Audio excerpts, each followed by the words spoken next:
Few questions on energy transfer and vegetarianism, or being a vegetarian.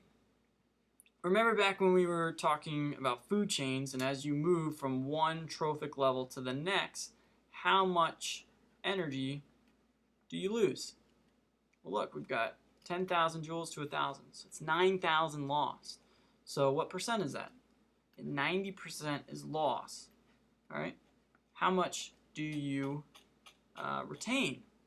You retain only 10%. So if we had to think logically here, and with a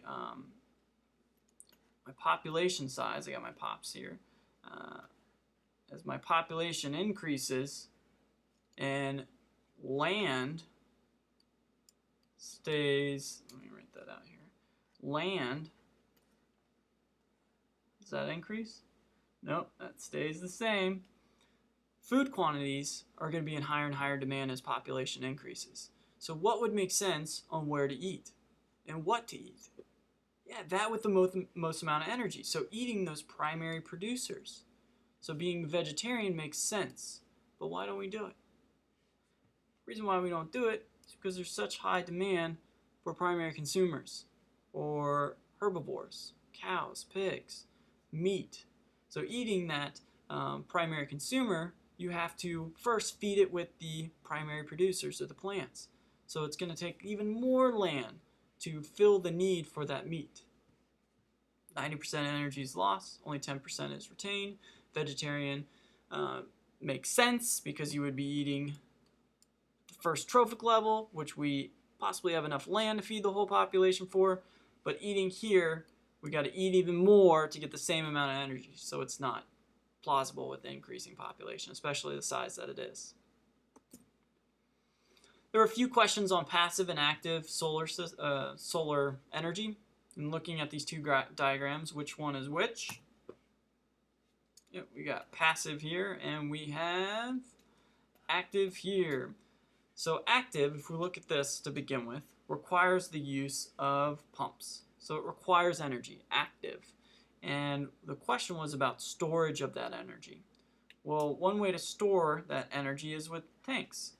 If you're using a pump, storage, if you're using pumps to pump water up to heat it up on the top of your house, you can store that heat in a tank.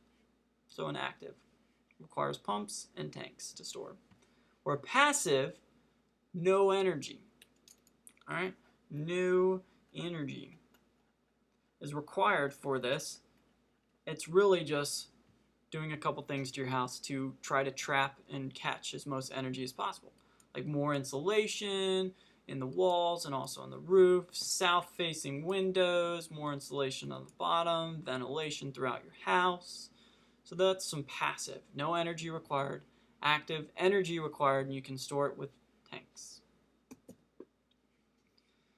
Questions on population. There were a few, especially density to begin with. And density is different than population size.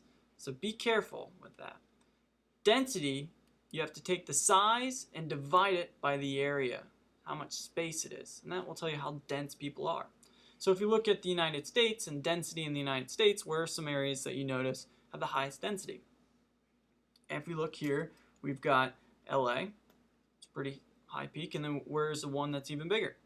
Yeah, over here. New York City. NYC.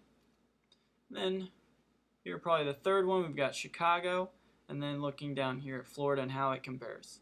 That's density. Once again, pop divided by area. But if we look at it across the world, where do you see the highest density or population density? Well, as it gets darker, it gets more dense. So yeah, over here in India, and then also some of the European places. But if we take a closer look at India, and as the darker red you go, the more dense it is. It's not just India. It's these countries next to it as well. And especially this country right next to it. What country is this? We looked at this country in a couple different ways. Especially with kidney alignment and pesticides and fertilizers at the beginning of the year. We also looked at it with population growth problems. And this is Bangladesh. I'm going to just write a B there for that. So Bangladesh has one of the highest population densities. It's not the highest population, but because of their small area, There's a lot of people in that per unit of space. TFRs we'll talk about in a second. Remember, emerging markets. These are countries that are moving from a developing stage to a developed. And what are the four? Well, we talked about four. S is new. Remember, BRIC. Brazil, Russia, India, and China. What do you think S is? Saudi Arabia.